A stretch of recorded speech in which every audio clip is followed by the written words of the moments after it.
Bonsoir à tous, merci de nous retrouver sur TV Sud pour le journal. Dans les titres de cette édition, les élus du Gard unis pour réclamer des infrastructures routières. Un protocole inédit sur les agglos de Nîmes et Alès a été signé aujourd'hui. Un site internet pour pister les moustiques. L'Hérault et le Gard sont placés en vigilance orange depuis au moins 3 semaines. Et puis le label Fait Maison fera-t-il recette en Languedoc-Roussillon? Les restaurateurs de la région sont partagés sur l'obligation de signaler les plats cuisinés sur place. En fin de journal, la passion d'Auguste Chabot pour les taureaux. C'est à Beaucaire. Une exposition est consacrée à l'artiste qui était à la fois peintre, auteur et même raseteur amateur. Et tout d'abord, ce suspect dans l'enquête sur le meurtre de Laurent Julien, qui est activement recherché depuis dimanche. Le jeune Nîmois avait été retrouvé mort dans la Garrigue en juillet 2011. Il y a 2 semaines, 2 hommes ont été interpellés dans cette affaire et placés sous surveillance électronique à Nîmes. L'un d'entre eux aurait détruit son bracelet dimanche avant de s'enfuir de son domicile. Une délégation d'élus du Languedoc-Roussillon pour plaider une nouvelle fois la cause de la ligne grande vitesse. Le tronçon entre Montpellier et Perpignan doit faire les frais des arbitrages budgétaires du gouvernement. C'est en tout cas ce que préconise la commission mobilité 21 qui a rendu son rapport la semaine dernière.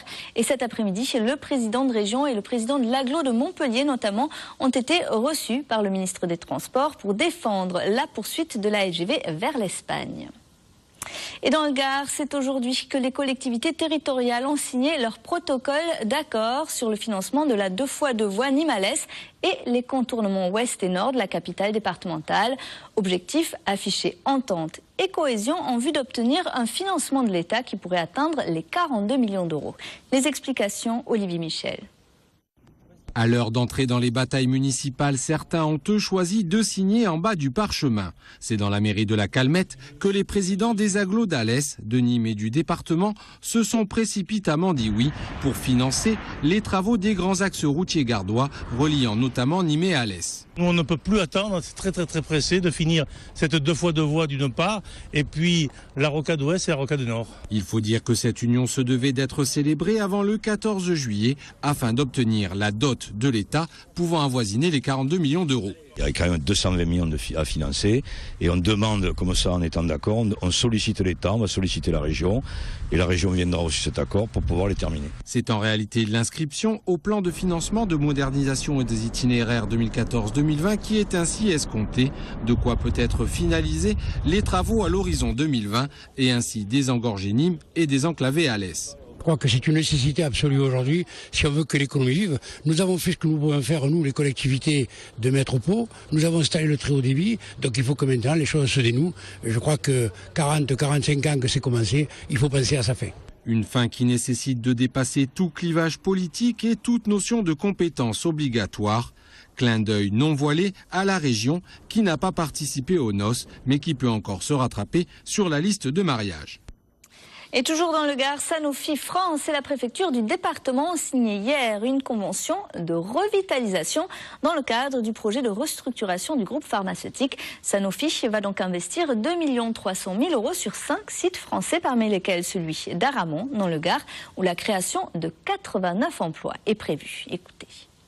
Les 89 emplois en question, effectivement, ne sont pas des emplois qui seront créés au sein de Sanofi, ce sont des emplois que nous allons aider à développer avec l'administration du territoire en dehors de Sanofi, dans d'autres secteurs d'activité, que ces secteurs soient industriels ou des secteurs de services.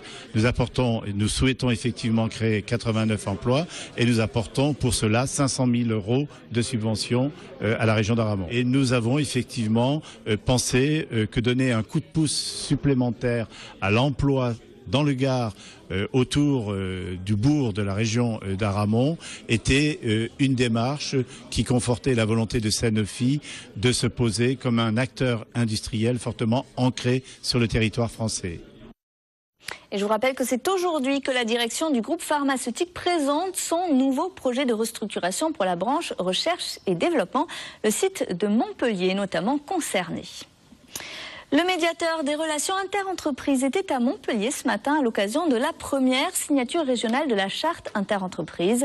La société Logitrade s'engage donc à respecter un code de bonne conduite, notamment avec ses fournisseurs. Écoutez.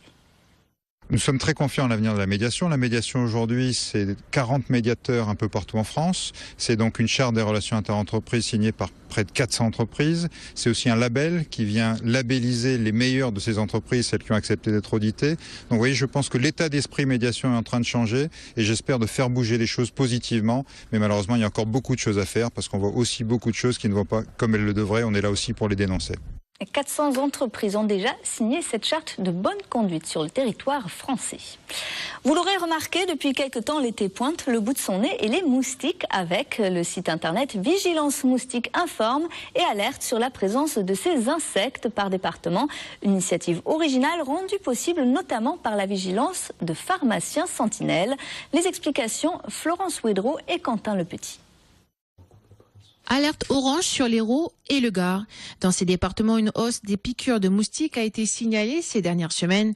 L'information est mise à jour régulièrement sur Vigilance Moustique. Le site s'appuie sur 2000 pharmacies partenaires sur tout le territoire, comme ici à Vendargues. La pharmacie plutôt est aujourd'hui pharmacie sentinelle, c'est-à-dire que nous relevons un petit peu les informations que nous avons au comptoir, les retours des clients par rapport à l'arrivée des moustiques dans le coin.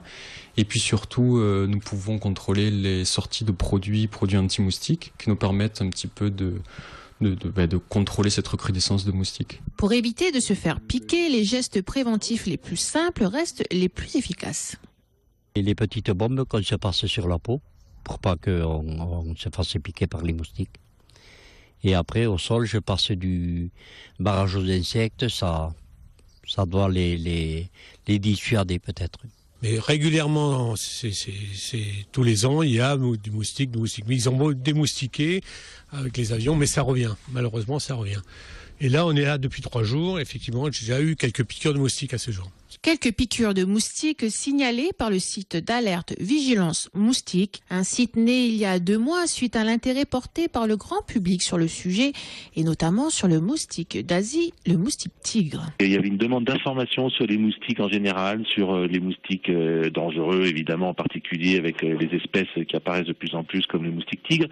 Donc la probabilité de risque sanitaire est très faible, d'autant plus qu'il y a un travail remarquable qui est fait par les agences régionales de santé, tous les personnels de santé en fait, pour veiller, pour faire, c'est la veille sanitaire qui permet de déclencher des campagnes de démoustication autour de tous ces cas qui se sont déclarés, mais ce sont des cas importés. Il s'agit de 43 cas de dengue et 6 cas de chikungunya recensés en 2012 à l'échelle nationale.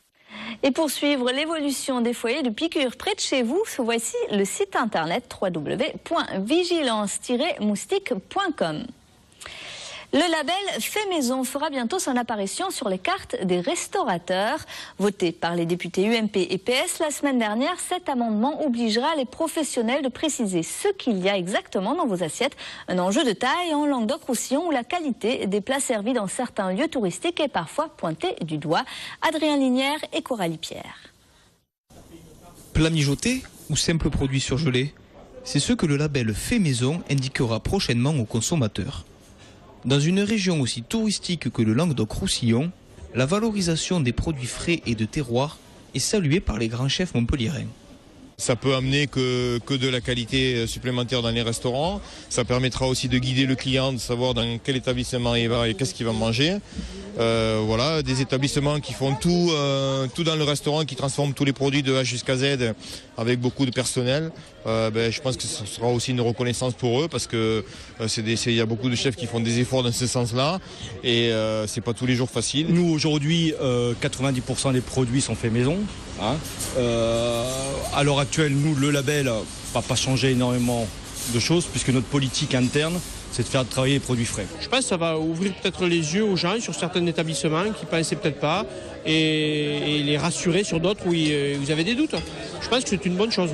Une bonne chose pour des consommateurs de plus en plus méfiants suite au récent scandale alimentaire.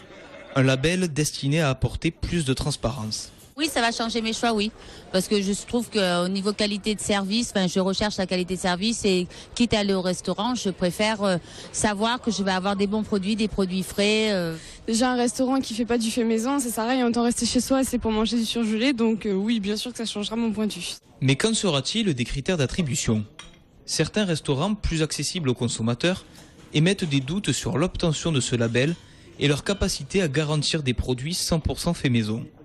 Franchement, aujourd'hui, fait maison, ou vous avez un petit restaurant du coin qui travaille à l'Ardoise et ça sera réalisable, ou vous avez un restaurant qui a une carte et à partir de ce principe, vous ne pouvez pas tout fabriquer. Je pense à mon avis que c'est impossible. Voilà. Vous êtes obligé d'amalgamer des produits finis, semi-finis. Des produits faits maison qui vont sans doute contraindre les restaurateurs à voir leur prix à la hausse, et c'est le porte-monnaie des consommateurs qui risque d'en pâtir. De la qualité dans les assiettes, mais aussi dans les verres. Les viticulteurs innovants et audacieux du département ont été récompensés hier soir par le Conseil général de l'Hérault. La 3e édition des vainqueurs dans les jardins d'Alco a distingué 7 vignerons pour leur vin, mais aussi pour leur pratique de la viticulture. Écoutez. Il y a les 7 lauréats qui ont été signalés, mais derrière, il y avait toute une série de gens pleins de qualité, femmes et hommes, au service de la viticulture sous des formes très variées et qui montrent que ce secteur d'activité de notre département n'a pas fini de nous étonner par sa vivacité, par sa qualité à relever des défis. Car le défi aujourd'hui, il est à la fois économique, il est culturel et cela mérite considération. Younes Belhanda l'a confirmé cet après-midi, il jouera bien à Kiev cette saison. Dimanche, le footballeur montpelliérain avait été présenté très officiellement par le Dynamo à l'occasion d'un match amical. Mais ce matin, dans l'équipe, on pouvait lire que le meilleur espoir de Ligue 1 2012 n'était plus si partant que ça.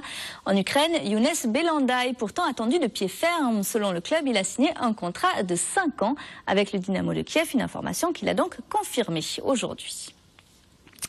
Sabri Alouani a décroché sa 6e cocarde d'or ce week-end. Le raseteur de 37 ans entame sa toute dernière saison de course camarguaise. Il était très ému par cette dernière victoire. Écoutez. Honnêtement, oui, c'est la plus belle. Parce qu'il y avait des jeunes derrière qui poussaient. D'habitude, il y avait Adrien Pujol. Aujourd'hui, il y avait le petit Fabier, le petit Aliaga. Donc, c'est des jeunes qui montent. Et puis moi, j'ai 35 ans. Donc, et cette année, je me suis dit que j'allais la faire à fond la saison, et puis pour l'instant ça se passe très bien. C'est la plus belle cocarde d'or, cette 6e.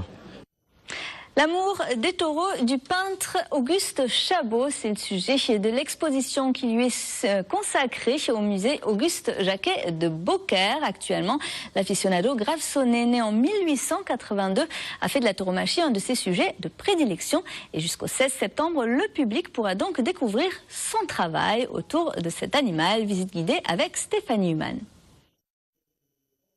La tauromachie était pour lui une religion. Le peintre provençal Auguste Chabot a consacré de nombreuses peintures et 4 livres à ce face-à-face entre l'homme et l'animal.